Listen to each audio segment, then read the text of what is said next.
Di atas rumah duka itu ada satu kuburan warna apa, ada cat merah itu. Kalau anak saya kan duduk di depan, lalu kemudian anak saya selalu begini, tangan kanannya selalu begini, nah begitu, selalu begini, jadi 3 kali, atau begini, ya, begini, 3 kali, setiap kali pulang. Jadi saya pikir ini anak kecil saya ini kenapa ini kok tiap kali pas di kuburan itu, artinya di makam itu. Setelah saya tanya-tanya ke orang tua murid juga sama-sama, saya cerita begitu. Lalu kemudian itu memang itu kalau di situnya itu, di tikungan situ tuh memang sering terjadi sesuatu yang kurang bagus. Tapi anak saya kalau misalkan pulang selalu begini, nah selalu seperti ngasih atau mengambil sesuatu. Tapi kita nggak tahu, yang tahu adalah si anak itu sendiri, dan kita nggak tanya kamu ngapain gitu, nggak pernah tanya juga gitu. Cuman saya tanyakan juga kepada kawan-kawan yang di sana. Nah, lepas dari bulan 7, menurut tradisi atau kebiasaan masyarakat, apa istilahnya, yang sudah biasa melakukan patidana, lepas itu nggak begini lagi. Saya perhatikan tiap kali pulang sekolah jam 10-an. Nah, saya perhatikan seperti itu. Tapi dalam hati saya, atau saya selalu berdoa semoga ya baik-baik saja. Artinya kita doakan semoga para mendiang semuanya itu berbahagia. Nah, oleh karena itu Bapak Ibu saudara-saudara sekalian, jadi kalau kita membacakan Parita Awamanggala itu sebetulnya di situ itu banyak sekali ajaran yang bisa kita ambil, yang bisa kita pelajari. Kalau Bapak Ibu mempelajari artinya di dalam Parita itu kan, terutama misalkan tentang Parita, kalau Parita dari Wandana, Tisarana, Buddha Nusati, Dhamma Nusati, Sangha Nusati, Sacakriya Gata itu adalah yang biasa dipakai. Tapi ada khususnya, kayak Arya Dana Gata, Pabato Pamagata, terus kemudian ada Bade Karata Sutta juga di situ, lalu kemudian Tang Sukula Gata, lalu kemudian Catu Tirokuda Sutta. Ini Catu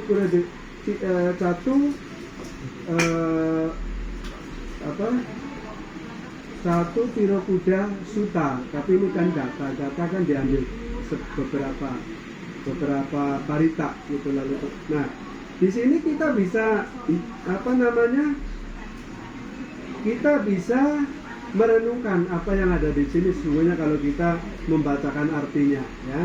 Maka Bapak Ibu kalau baca-baca aja artinya itu. Terus kemudian kalau pelimpahan jasa berarti kita itu membacakan yang namanya etawata. Etawata adalah parita pelimpahan jasa. Pelimpahan jasa kepada sanak keluarga kita yang sudah meninggal dunia. Bagi yang bisa melihat, ya, seperti Romo, Sarwoko, dan ada Bu Ana, ya, bisa melihat itu si Andrian itu, kalau bisa melihat itu, mereka itu sesungguhnya pada datang ketika kita mengucapkan Parita Etawata, karena di situ ada yang namanya Idamo Nyatinang Hotu Sukito Hontu Nyatayo. Artinya Idamo Nyatinang Hotu Sukito Hontu Nyatayo kan, semoga semua makhluk turut bersuka cita atas timbunan jasa kebajikan. Ya, telah kami capai istilahnya semoga timbungan jasa ini melimpah pada sanak keluarga, semoga sanak keluarga berbahagia. Jadi kalau kita ingin melimpahkan jasa, kita harus menimbun atau membuat jasa dulu. Kalau kita nggak membuat jasa dulu, nanti yang mau dilimpahkan apa? Kan oleh karena itu Bapak Ibu harus membuat jasa dulu, baru bisa dilimpahkan. Baru istilahnya dikabarkan atau atas nama keluarga kita yang telah meninggal dunia. Nah, ini penting buat kita semua. Jadi kalau Bapak Ibu saudara-saudara sekalian setelah melakukan kebaikan-kebajikan apapun dalam keseharian, kan Bapak Ibu melakukan kebajikan dalam hal apapun. Misalkan menyapu rumah itu kebajikan bukan? Menyapu rumah sendiri loh. Itu di samping kewajiban, di samping tugas juga melakukan kebajikan. Jadi itu kebajikan yang kita lakukan untuk keluarga kita, artinya kita membantu keluarga kita, itu bisa dilimpahkan kepada sanak keluarga kita. Dengan mengucapkan apa dalam hati? Ya, semoga kebajikan saya lakukan ini melimpah kepada sanak keluargaku yang telah meninggal, semoga mereka bahagia. Atau dalam bahasa Palinya ya, idawo nyatina hotu sukito hontu nyatayo. Itu dilimpahkan aja. Kalau kita misalkan membantu orang atau kasih apalah ke pengemis atau siapa, dalam hati kita juga setelah melakukan itu kita bisa limpahkan itu kepada, supaya keluarga kita yang telah meninggal dunia itu merasa ikut berbahagia, turut berbahagia. Tapi kalau kita nggak pernah melakukan itu, nanti keluarganya ini orang nggak ingat saya ini. Nah, mereka yang kalau seandainya keluarga kita itu terlahir di alam yang kurang bahagia, itu membantu mereka bisa mengkondisikan terlahir di alam yang lebih tinggi. Kalau seandainya keluarga kita itu terlahir di alam dewa, mereka senang melihat keluarga, melihat anaknya, melihat istrinya, melihat anaknya melakukan kebaikan kalau mereka jadi dewa.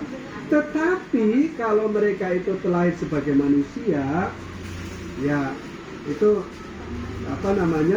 istilahnya nggak bisa. Lalu kemudian kalau dia terlahir di alam binatang, itu nggak bisa. Dan terlahir di neraka yang dalam, itu nggak bisa. Yang bisa istilahnya menerima kebaikan-kebajikan kita itu hanya mereka-mereka yang terlahir di alam peta, alam hantu kelaparan dan sebagainya. Terus alam dewa juga bisa menerima, melihat kebaikan yang telah dilakukan oleh keluarga kita.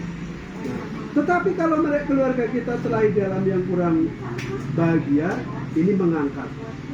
Jadi langsung secara langsung itu karmanya itu secara langsung bisa terlahir di alam bahagia. Itulah itu begitu cara pemikiran kita umat Buddha. Jadi kita sebagai umat Buddha memang itu luar biasa ya, kita bisa mengenal Awamanggala ini. Karena di wihara-wihara ini jarang ada kebaktian Awamanggala, jarang. Kayaknya di wihara Adicetia BCI aja ini yang ada Awamanggala. Tempat lain nggak ada, adanya ya hari Minggu itu umum, hari kebaktian umum. Mereka ya 1 minggu sekali. Di sini juga ada Awamanggala, terus ada Manggala. Manggala untuk siapa? Untuk keluarga yang masih hidup. Untuk kita yang masih hidup, itu Manggala. Awamanggala untuk mereka-mereka yang sudah meninggal dunia. Terus di sini juga lengkap nih, yang diketuai oleh Romo Sarwoko, ada Tantra, ada yang Nienponya juga ada. Lalu kemudian ada nanti ada meditasi juga. Lalu mungkin nanti juga ada kebaktian yang bahasa Jawa, tapi artinya bahasa Jawa. Paritanya tetap Pali, mungkin nanti ada bahasa Jawa. Karena memang saya dari Jawa, tapi bahasa Jawanya itu kacau. nggak bisa seperti apa Cici Nuryati, bahasa Jawanya mungkin lebih bagus daripada saya. Kalau saya kurang bagus, ngomong halus. Iya mas. Nah, gitu. Halus gitu. Ini dalam hal bahasa. Tetapi bahasa apapun yang kita pakai, makhluk-makhluk yang ada di sekitar kita tahu. Dewa tahu. Dewa nggak belajar bahasa Inggris tapi tahu bahasa Inggris. Coba bayangin. Dewa nggak tahu nggak pernah belajar bahasa Mandarin, tahu bahasa Mandarin. Yang di sini yang bisa bahasa Mandarin, Om Yanto bisa bahasa Mandarin. Ini bahasa Mandarinnya bagus. Ya, jadi semuanya bisa. Silakan sambil dinikmati makanannya. Ini berkah ini. Berkah, dapat berkah. Di samping itu yang berbagi malam hari ini tentu rezekinya akan lancar terus. Walaupun akan seperti air mengalir terus. Kalau yang nggak suka berbagi ini mandek. Tapi yang suka berbagi dikit-dikit.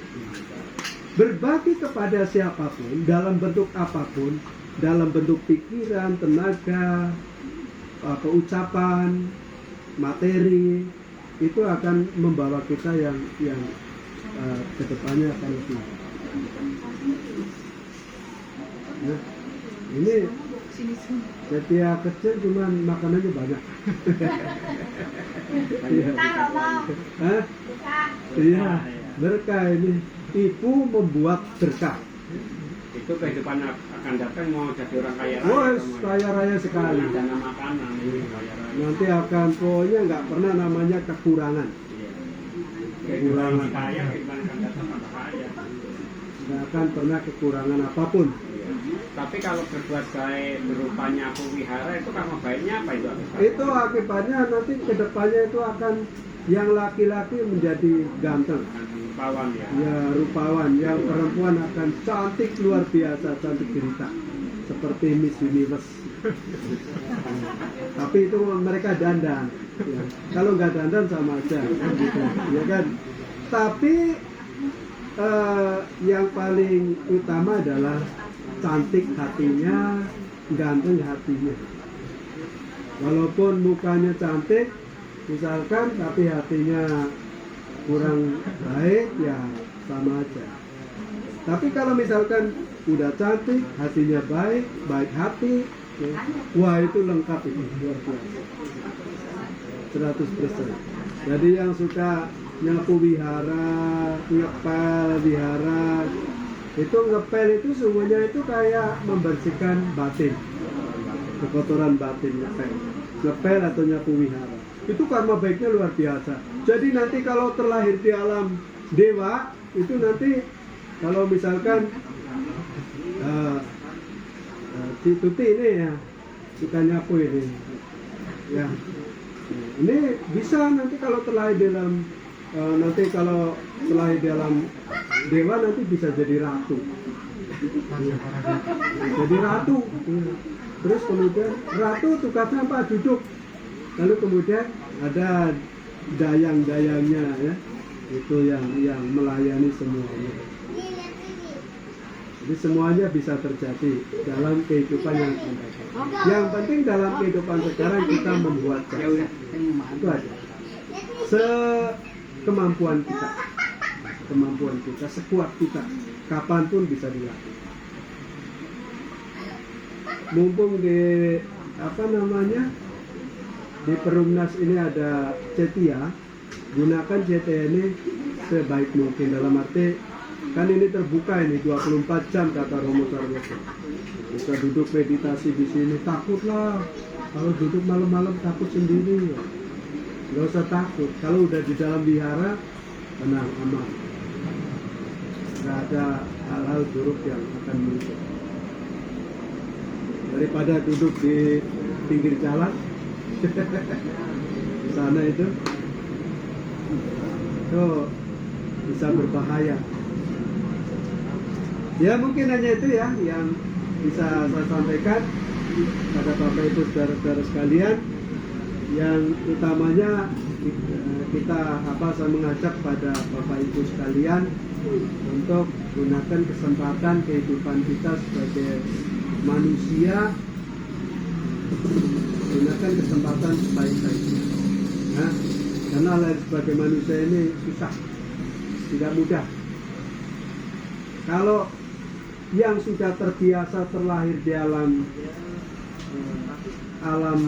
rendah, binatang, mereka langsung bisa jalan. Tapi kalau alam manusia harus dari nol dulu, baru bisa meniti pelan-pelan. Ini karena apa? Karena apa? Maka dikatakan sulit sebagai manusia karena tidak terbiasa lahir sebagai manusia. Karena tidak terbiasa lahir sebagai manusia, maka lahir sebagai manusia itu harus ditolong oleh orang lain dulu, tidak berusaha sendiri. Tapi coba kalau kucing begitu lahir langsung bisa jalan, bahkan cari makan sendiri, karena sudah terbiasa terlahir sebagai binatang. Nah ini perbedaannya ya. Kalau sudah terbiasa terlahir di alam manapun itu, nah ini karena kita terlahir sebagai manusia ini karena mungkin berapa miliar tahun atau berapa ratus tahun baru terlahir sebagai manusia. Nah, karena ini kesempatan yang sangat baik bagi kita semua terlahir sebagai manusia dan ketemu dengan bidadari. Ini luar biasa tuh. Ini tuh ya Bapak Ibu, terima kasih atas perhatiannya. Akhirnya saya ucapkan suatu Namo Buddhaya. Namo Buddhaya. Silakan dimakan kau. Kau dimakan kau. Itu berkah. Kamu mau nanya nih, Romo. Kalau kita di Mahayana itu waktu sekarang ada yang di luar, ada yang di dalam pakai meja. Apa makhluk itu bisa diatur seperti itu? Jadi kalau yang kita dana gitu ya Romo ya, ya mungkin kan ditaruh di meja, ada tahunnya atau apa, atau ada yang dibacakan. Tapi saya pernah ngalamin waktu pas di Kayana itu kan kurang lebih ada 2.000 orang yang ikut dana gitu. Jadi kan nggak dibacain Om, cuma namanya aja tuh jadi gitu. Ya 2.000 orang bagaimana mau bacainnya gitu loh. Terus? Jadi kan di satu sisi kan ada yang cuma sembahyang biasa aja. Di sisi lain ada yang mesti ada sembahyang di luar, ada kayak patung-patungannya lagi begitu loh, gogonya gimana gitu. Kalau yang kayak model Mahayana kan model kayak apa Daima ya. Dia memang ada altarnya bisa gitu dua. Satu ini yang buat Budanya, ibaratnya penjaganya lah gitu loh. Jadi pada saat itu ada acara ada yang jagain gitu loh. Jadi nggak semeraut atau ibaratnya habis acara pada nabur gitu, nggak kan dijagain gitu berarti. Tapi kan kalau kita di Theravada kan juga nggak ada pakai model kayak begitu. Tapi mungkin ada beberapa wihara juga dia pakai meja, dia pasangin nama-namanya gitu. Tapi ada juga kalau nggak mampu, paling buat sekitar lilin doang kasih nama. Saya pernah ngalamin yang di rumah kesadaran itu, dia bacain kan pagi dan sore selama 30 hari dari cek sampai nanti terakhir habis lagi. Tapi ada juga beberapa wihara lain dia nggak mungkin bacain full sebulan begitu. Ya mungkin dia 3 hari terakhir lah gitu loh, ya kan ramenya 3 hari terakhir. Terus kalau aliran Mahayana dia kan bacakan Ticangci. Nah sedangkan di Theravada itu kan tidak ada wanita itu. Ticangci itu kan nggak ada kan, dia pakai alat Theravada juga. Nah sedangkan acara Kyoko ini kan bukan cuma dirayakan oleh umat Buddha, mungkin aliran Taoisme juga dia ada. Kalau kayak Tridharma kan memang sebenarnya Tridharma kan, Konghucu, Taoisme sama Buddha kan. Nah kalau menurut alirannya Taoisme, dia lebih mentingin cengbengnya pas yang tulang ketiga itu. Nah kalau kita di Buddha lebih fokusin Kyokonya karena berbarengan dengan acara Mokatinahan. Jadi itu kan selama sebulan nggak boleh kemana-mana kan, di rumah aja kan, jadi nggak pindah patah kemana. Ya, jadi umatnya yang datang ke wihara gitu loh, anterin makanan atau buat sembahyang gitu. Jadi bikunya bisa full 1 bulan bacain parita untuk almarhum gitu loh. Nah kalau menurut kamu berbagi pengalaman bagaimana? Namanya Kyoko itu menurut tradisi apa itu ya, Mahayana ya. Itu biasanya memang mereka itu ya mempersembahkan, karena ini kalau kita rujuk ke Sutta itu namanya yaitu pelimpahan jasa ini sesungguhnya Kyoko, Ulambana dan sebagainya itu masuk dalam golongan pelimpahan jasa. Semuanya itu pelimpahan jasa. Dilimpahkan kepada siapa yang tadi saya ceritakan, kepada sanak keluarga kita yang meninggal dunia. Terus kemudian kalau dalam upacara-upacara besar ya, ada altar di depan Buddha, ada artinya juga ini dipersembahkan untuk mereka-mereka yang bisa menikmati hidangan yang berada di altar. Lalu kemudian ada yang ditaruh di luar. Yang ditaruh di luar siapa? Yang ditaruh di luar biasanya kalau dalam tradisi ini kan ada namanya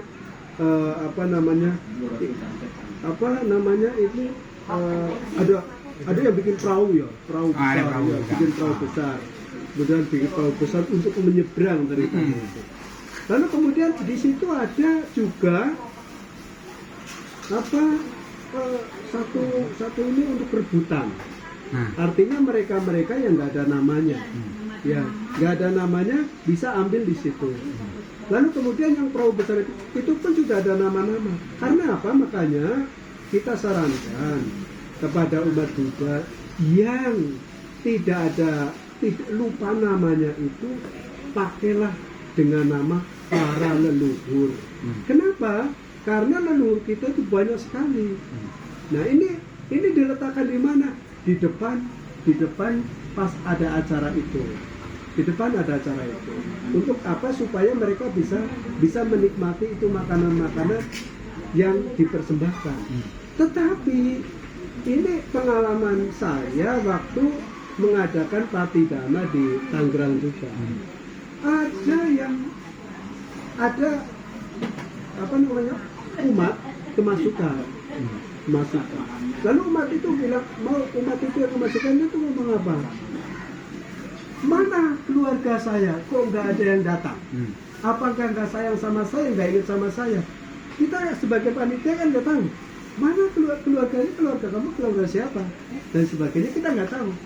Makanya selanjutnya pada saat melakukan Patidana, kita pakai leluhur. Karena kadang-kadang kan ada nama ini, ada pelita, ada nama kan di sini. Misalkan nama pelita almarhum siapa atau almarhumah siapa kan gitu ada di situ. Itu untuk menunjukkan bahwa dia ada di situ, diingat ya jatahnya, ada jatahnya. Tetapi bukan lilin aja yang ini, cuman kan umat itu kan berdana dalam bentuk duit atau berdana dalam bentuk apa, bisa percaya ya. Itu untuk apa? Untuk makanan yang untuk beli makanan untuk dipersembahkan kepada mereka-mereka yang datang. Sebetulnya bukan hanya itu aja sih. Dalam altar kan makanya kemarin ada cerita, ada altar VIP, ada altar biasa, ada apa dan sebagainya. Sesungguhnya itu nggak perlu altar ini, itu membeda-bedakan sebetulnya. Itu sebetulnya nggak perlu. Tetapi karena untuk menunjukkan bahwa ini orang mampu, ini orang setengah mampu, ini orang biasa, itu orang yang tidak mampu. Ini kan mereka jadi sedih, dan umat pun jadi sedih juga karena dibeda-bedakan seperti itu. Oleh karena itu, kalau ingin Joko atau Patidana itu kalau ingin ikut ya berdanalah semampunya. Kalau saya mau berdana, saya punya uang 10.000 doang, nggak apa-apa. Yang penting ada tandanya bahwa saya berdana untuk mereka. Jangan data, misalkan ada acara Patidana khusus, makanan juga nggak bawa, ini juga nggak bawa, cuman doa. Itu juga sudah bagus. Itu sudah bagus. Artinya sudah bagus mendoakan. Cuman kalau seandainya ada sesuatu yang diberikan, itu lebih abdol. Rasanya senang sekali, bahagia sekali. Mereka juga sangat senang sekali, bahagia. Betul. Terus kemudian tadi sesungguhnya masalah patidana, pelimpahan jasa ini sesungguhnya hanya diajarkan dalam agama Buddha. Tempat lain enggak. Memang Tridharma kan ada tiga ini yang diampu. Ada Taoismenya, ada Buddhanya, ada lalu kemudian Konghucunya ada. Tapi ini Buddha ini, artinya ini sudah menyatu dalam kebudayaan. Kemudian mengikuti tradisi Buddha. Nah, karena Patidana, Ulambana, kalau dalam bahasa Tanggerangnya atau dalam bahasa Chinese-nya itu mungkin Cengbeng ya. Joko. Cengbeng, ada Cengbeng, ada Joko. Cengbong yang di bulan 3. Ya, itu Cengbeng. Cengbeng itu yang kuburan, ya. yang bersih-bersih kuburan. Di Jawa juga ada. Itu namanya sembahyang, artinya jadi mereka bersih-bersih kuburan dulu untuk keluarganya, bersih-bersih. Setelah bersih-bersih apa? Kenduren. Kenduren tahu ya? Kenduren makan. Tapi bukan hanya yang hidup yang makan aja, tapi mereka yang meninggal pun dikasih makanan itu. Itu namanya apa namanya? Kerapiak ya. Kerapiak. Nyadran. Itu adalah cengbengnya orang-orang Jawa. Cuma cengbeng ini bukan hanya cengbeng ini bukan hanya umat Buddha saja, tapi semua masyarakat lapisan orang-orang wilayah Jawa sana. Mungkin di Lampung ada juga. Ada ya, Mo ya? Sama, karena memang ini warisan budaya masyarakat Nusantara saat itu sesungguhnya. Untuk apa? Untuk mengingat keluarga yang meninggal dunia bahwa ini loh tanda kuburannya ada. Kalau zaman Kaisar Ming atau Kaisar apa mungkin nggak ada, makanya lah dibuatlah sebagai tanda nisan. Ini kuburan papa saya, oh ini kuburan kakek saya. Padahal ini sudah bertumpuk-tumpuk ya, bertumpuk-tumpuk. Nggak tahu siapa-siapa. Ya. Tapi ini seperti itu namanya cengbeng. Tapi kalau Joko atau Patidana di bulan 8 ini khusus untuk melimpahkan kepada mereka-mereka sanak keluarga kita yang telah meninggal dunia dengan memberikan makanan. Karena apapun, dulu kalau di wihara saya dulu umat suruh bawa makanan. Terus bapak ibunya kesukaannya apa? Lalu kemudian di sini di bawah altar ini kita kasih meja. Terus di situ ada minuman, ada macam-macam makanan apapun. Ada namanya ada namanya apa namanya yang apa apalah ya. Ya ada nangka, ada tela apa? Ubi kayu, ubi salas, dan semuanya makanan ada nasi dan sebagainya taruh di situ. Terus kemudian makanan ini dipersembahkan kepada mereka-mereka yang almarhumah gitu. Lalu kenapa ini dipersembahkan kepada mereka? Sesuai kesukaan masyarakat di sana. Kalau sukanya pizza, bawakan pizza. Oh ya, kalau orang dulu nggak ada pizza, kalau orang dulu nggak ada pizza, tapi lengkap, ada jagungnya bakar, jagung rebus, ada cimplungan tau ya, tahu cimplungan tahu. Singkong dimasukkan ke gula Jawa itu. Apa? Ya. Beda, ini bahasa Jawa ini. Bahasa Jawa cimplungan. Nah pertanyaannya Romo ya, Ya. kan kalau kita versi agama Buddha dikatakan itu orang makhluk-makhluk yang ada di neraka pun diizinkan keluar gitu loh dengan dikawal. Nah kalau konsep di agama lain kan udah di dalam neraka manusia keluar nih. Oh iya, kalau mereka walaupun konsep ini yang khusus. Kalau yang cengbeng tadi ya, cengbeng beda lagi. Kalau yang ini khusus budaya. Kalau yang di Cengbeng itu kan ibaratnya kan orang meninggal kan belum tentu masuk neraka. Ya gitu. belum tentu. Cuman kalau yang Cok ini kan katanya dari neraka bisa dibawa keluar gitu loh. Kalau di Cioko ini sesungguhnya itu bukan makhluk neraka. Oh, Bukan. Kita hanya menyebutkannya itu sebagai hantu kelaparan. Peta. Setan ya, lampu kasar ya, hantu kali ya. Iya, hantu setan zaman. Tapi kalau hantu cuma nakutin aja mau. Kalau setan bisa noel. Dia nggak buana. Kalau hantu cuma nakutin doang. Gitu. Ya, terus kemudian kuntilanak termasuk apa? Termasuk hantu, bukan setan. Kalau setan bisa noel gitu. Ya. Nah kalau itu Romo cerita masalah yang Monggalana itu mamanya masuk ke neraka itu benar apa? Itu bukan neraka, itu lahir di alam setan, di alam peta. Oh bukan dalam neraka. Kalau sudah di neraka itu susah sekali untuk ingat aja sama keluarganya, itu susah luar biasa. Karena setiap saat itu dihukum, disiksa. Begitu hidup lagi, siksa lagi, hidup lagi, siksa lagi. Tetapi kalau setan itu tersiksanya itu biasanya ya pelan-pelan. Artinya kalau siang hari mereka menderita sekali, malam bersuka-cita. Ya karena panasnya matahari. Jadi kalau manusia misalkan siangnya itu kepanasan, menderita sekali, itu seperti setan.